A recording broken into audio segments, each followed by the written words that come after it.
we had one employee, unfortunately. He was a really good guy, but he decided to shoot up on shift once. And I feel really bad because I really liked the guy. Like, he was a really nice guy. And he was, from a town where my family are from. So we had a lot of connection there. And, he just decided one day, I'm training a new girl. She's in the back on the computer training. She's like 18 years old. At this point, I'm like 20. I've been there for like 2 years. So there she is training. Here's this guy. And he's like, I'm going to shoot up. So he gets on the floor and he shoots up. I don't see this happening. She's texting me like, hey, I think this guy's like on drugs. So I was like, okay, hold on a sec. I get the phone and I'm calling my manager. It's like, hey, I think so-and-so is quacked out of their mind right now. Because now here he comes waddling up to the front. He's just kind of looking around. Looking at everything in the store, and he goes to the ice cream, and he starts taking all the ice cream out of the fridge, and he's putting it on the counter in front of me. I was like, what are you doing, man? He's like, just having a snack. And he opens one up, he starts eating. I was like, you're to pay for that, right?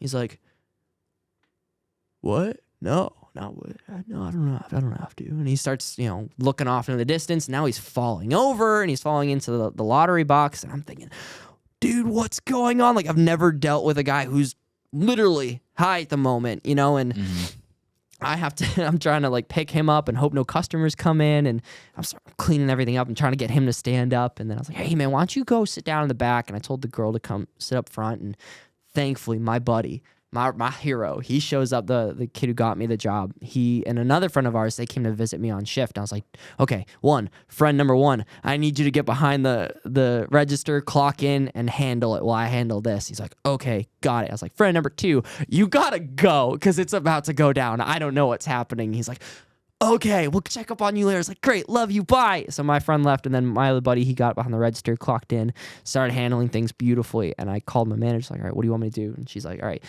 call the cops, ask him to go outside, wait for his ride because his shift's over. Just do whatever you can to just keep the situation low. So I was like, all right, cool.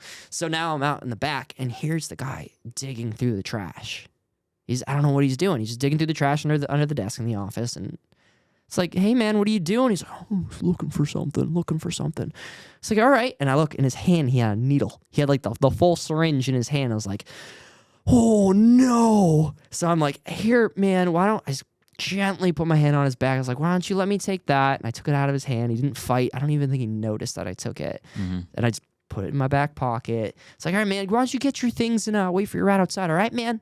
He's like, what? And I, walked away, hid the syringe. And then now he's hustling and bustling. He's getting all angry. And I came out, I was like, listen, I need you to wait outside. He's like, why? What? And he just got angry at me. I was like, oh, please don't yell at me. I don't want this. And he started losing it. So I called the manager again. It's like, she asked, did you call the cops? Like, yes, I did. I called the cops. They're on their way. The cops are coming. I'm waiting for them. He's still doing his thing, being angry. He's like, why are you asking me to leave? I was like, I just need you to stand outside, man.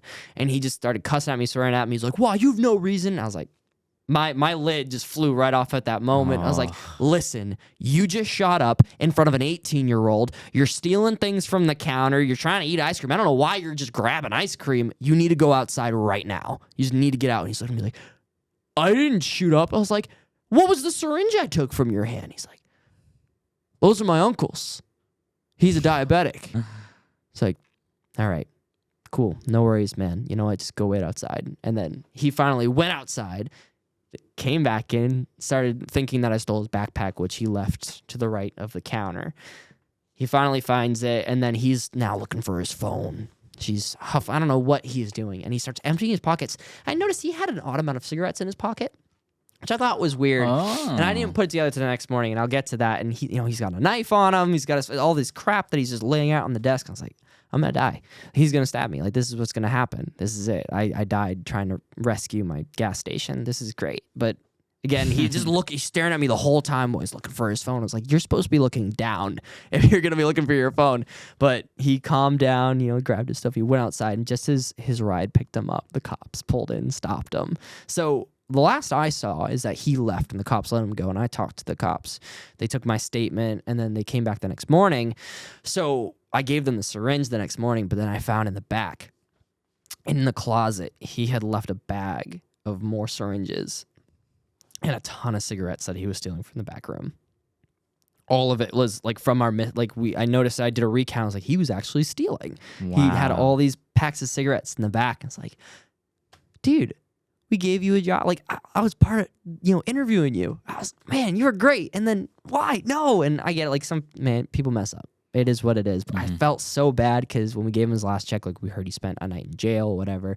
It's like, but you left. Did the cops go to your house? I don't know what happened. I feel really bad. I hope the guy's doing well. I really do. But, man, that was crazy. I thought I was going to die. I thought the girl was going to die. I thought someone was going to die, especially when he pulled the knife out of his pocket. It wasn't like he was being threatened. He just nimbly put it out on the desk when he was trying to funnel for things. But gas stations be crazy. Yeah, and especially when someone's like so out of their mind like that, it doesn't even matter who the person is, because no matter how nice of a person they are, I mean, you don't know. Yeah, you don't know. They're on something. You don't know what they're gonna do. It was crazy. I went back and watched the camera footage on the security cameras, and I went back and just watched him and what he did. Like, he's flirting with this is a 30-year-old man, and he's flirting with this 18-year-old.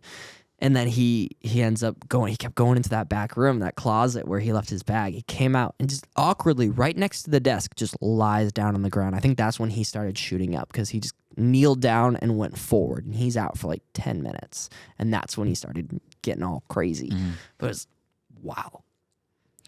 Yeah, what a story. Dude, it was nuts.